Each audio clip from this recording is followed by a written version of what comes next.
Yapalım bir araştırma. Diyelim ki bu bir, o Allah.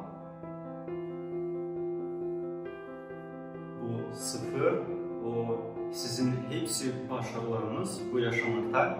Angaları sizi 10 kat daha kaybeştirdiler. Daha bir sıfır, o yaşamak deneyimi hangisi sizden güzellik yaptı. Bu sıfır, o hepsi iyi yaptıklar, hangisini siz başkasına den yaptınız. Bu sıfır, o terbiye hem karakter hangilerini ana baba size başladı. Bu, o para hem bağlılık, hani siz kazanmaya yetiştirdiniz.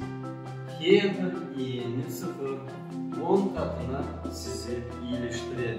Ama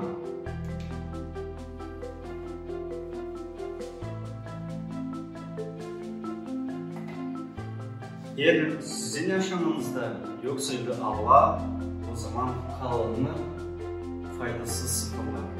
Allahsız hepsi için boşuna hem manasını kaybeder. Ara